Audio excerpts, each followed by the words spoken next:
Talking about the rights and everything else, there's another problem which has been bothering, and especially the Asian community, Indians and Chinese, for a long time in the last decade or so, is the immigration reforms.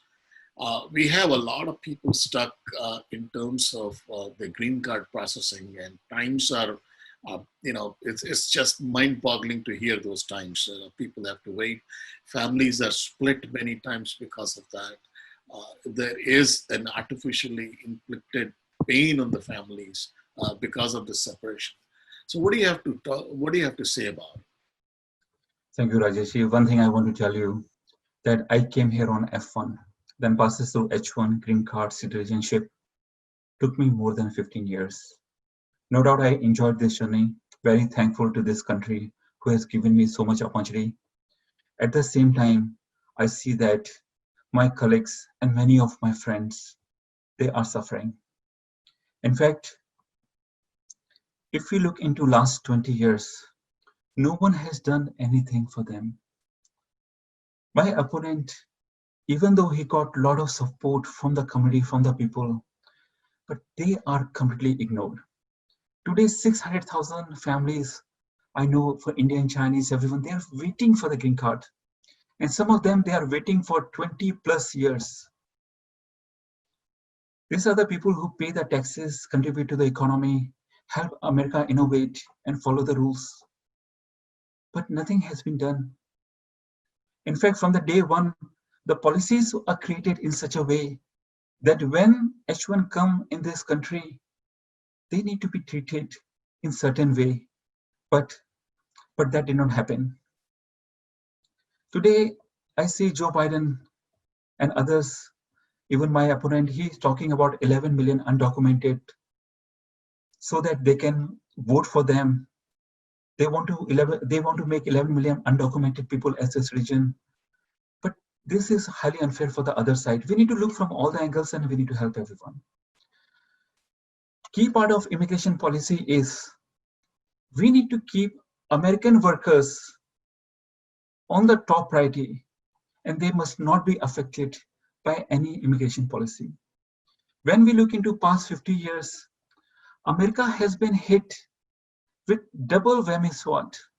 First, by the outsourcing of manufacturing job, and second, by the 5-4 yearly increase of the legal immigration, which is now 1 million per year now. At the same time, approximately 1 million undocumented immigrants, they also migrated to the United States. So looking into all those things, it has put big dent on the infrastructure of the United States. I support the immigration of skilled workers that can contribute heavily to the success of American society. All skilled workers need to be measured in the same funnel versus the country quota limitation what we have today, and which I believe is highly unfair. We need strict rules which will prohibit or which will stop the American companies from replacing the skilled US citizens with the lower foreign cost workers. We need to help our DACA children, those who came here, and there is no fault of theirs. We need to give them their life. We need to give them one more chance. We must also protect our less skilled workers who are already American citizens, and they are impacted today because of the low-cost job which is taken by others. These workers are nothing, but many of them, they work for small businesses like restaurant, construction, farms, and many other professions. Our country cannot have a porous border, because when we look into our corporate, they exploit and even promote sometimes the porous borders so that they can hire the cheap labor and get their work done. Today, progressive Democrats, they have openly encouraged the undocumented immigration and constantly introduced a bill like New Way Forward Act, which is H35383, which prevents the deportation of undocumented criminals. This bill is co-sponsored by my opponent, Ro Khanna.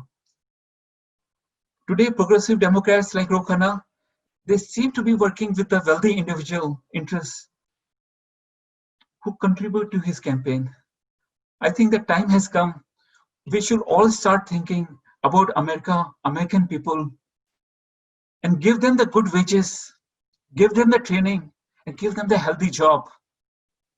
And I pledge and I promise that I'll follow all the principles of good economics to create the good immigration law, because I went through this thing. I know how it works. My opponent was born here. He don't understand the pain of immigration. Neither he don't understand what the companies are doing today. They don't understand how the American people suffer. And I promise that I will take care from all the three angles with my experience. Thank you.